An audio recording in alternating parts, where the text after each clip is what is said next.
Hi friends, it's Amy at Doki Doki Forest, and today I would like to share with you my Junk Journal July pages for the 17th through the 21st. And Junk Journal July is hosted by Meg Journals in collaboration with Get Messy Art. I will have all of their information down below. You can check out their channels, check out the hashtag Junk Journal July, and see what everyone else is up to. Okay, so July 17th, day 17 of this challenge, the prompt was pause, P-A-U-S-E,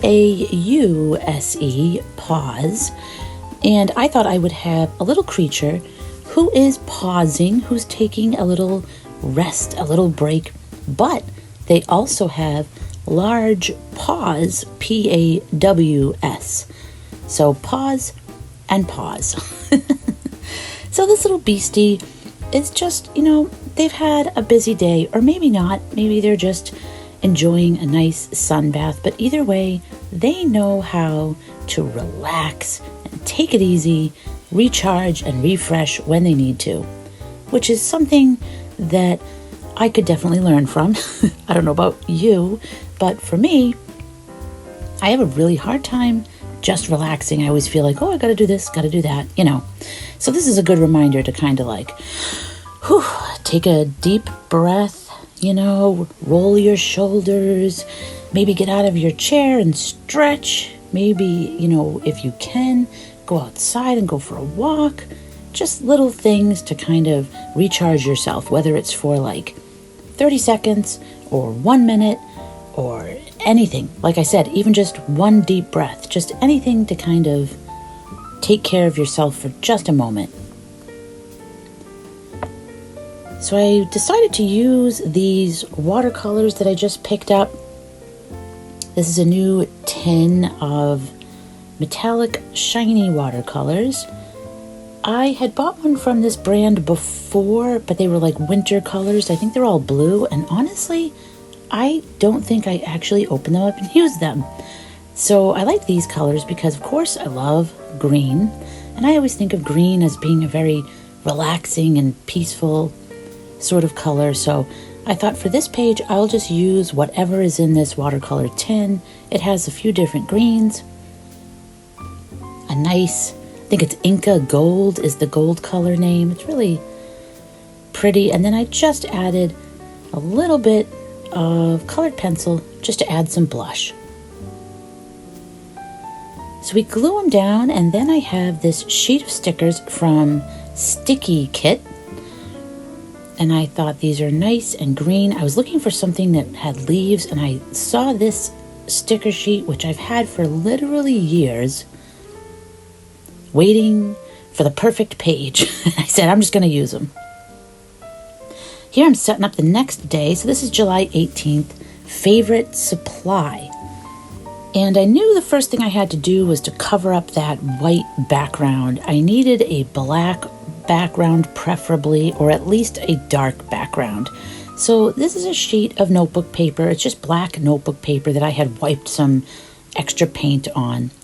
So I started covering the page, and then I thought I would go over and draw my little character. And there is my favorite supply, which is let me make sure I give you the proper name.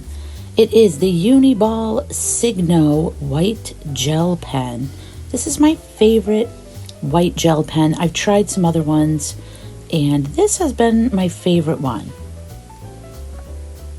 Of course, you don't have to use that. You can use whichever one you like, or you don't have to use it at all. But yeah, that's my favorite. I mean, I have a lot of favorites, though. I love watercolor. I've really been enjoying finger painting with acrylic paints lately. I've enjoyed sparkle Mod Podge lately.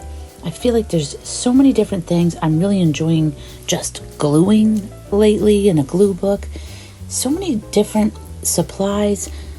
But I figured the one thing that seems to be consistent is that I almost always add the white gel pen. I don't always add acrylic, and I don't always add sparkle Mod Podge or what have you, but I almost always add white gel pen. So I'm just drawing it the best I can. It's okay if it doesn't look, as long as it looks like a pen, sort of. That's really all I need. And I'm giving him some scales with the white gel pen. And then, of course, we will cut him out and add him to the black background that I was creating here. And I realized I need the edges to be dark as well. So I had to get a little more paper and just try to cover it as best as I could. And our dragon's going to take up the center here. And I wanted him to really stand out, but most importantly, I wanted to be able to use my gel pen, so I needed to be able to see it. So that's why I thought this black paper would be just perfect. This black paper is really great for gel pens, especially if you have like a fluorescent one or a white one. They show up really well. So here I'm just pretending the dragon was doodling everywhere, just adding little touches. And then I wrote dragon was here. He signed it and added his doodles. And he is looking quite pleased with his work.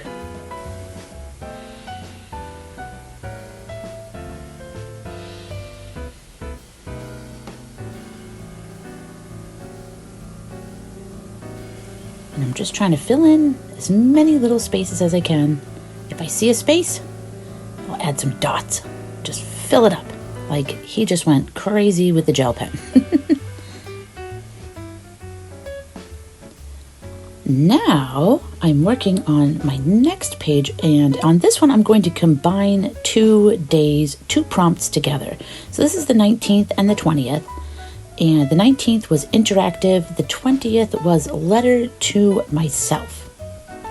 So I wanted to make this really cutesy Pegasus. No, sorry, it has a horn too, so it's technically an alicorn. It is a unicorn and a Pegasus, so an alicorn. And I wanted it to have like really doodly, mane and tail. It's almost kind of like a Clydesdale, the way the tail is just kind of that shorter style. But it's a very poofy sort of alicorn. And my thought was I could draw a wing and attach it and have the wing flap, have the wing be interactive. You can move it, and then it's interactive again, because I was thinking I could make this a pocket, and this little alicorn could be delivering the mail, delivering the letter.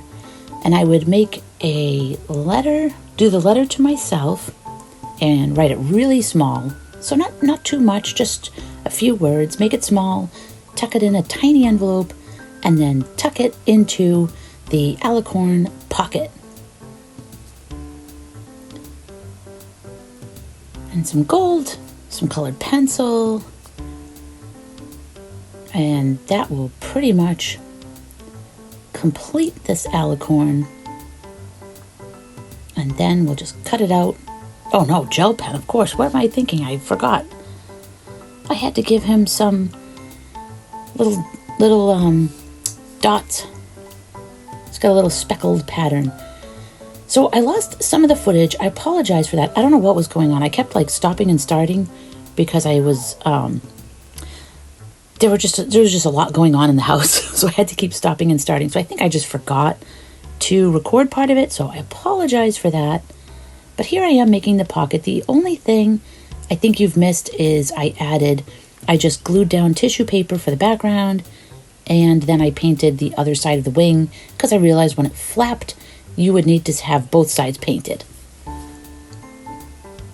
So I glued on that wing, glued on the alicorn, making sure I left the top open for a little tuck spot. And here's my teeny tiny letter in my little mini envelope. And it's just the right size for tucking in there, but it still pokes out so you can see it. And just so it doesn't like blend into the background or someone doesn't realize, including myself, I forget that like that's actually something you can take out. I wrote letter to you. And then I wanted to really convey that this alicorn is flying through the sky. So we have some clouds. One has a little face and the rest are just there as they are flying through the air. And then my last page, again, got cut off, but I will show you in the flip through here. So again, here's day 17. This is pause. Then we have day 18, favorite supply. We have day 19, interactive, and day 20, letter to myself, little interactive wing, and the letter pocket, which you can take out and read. Tuck that back in there, and we hide it. And then this is day 21. The prompt was contrast, so I figured I would do a realistic owl, cut a realistic owl picture out of a magazine, and contrast it with some more cartoony style owls. And that is it for now, days 17 through 21. Thanks so much for joining me, and I'll see you for more fun next time.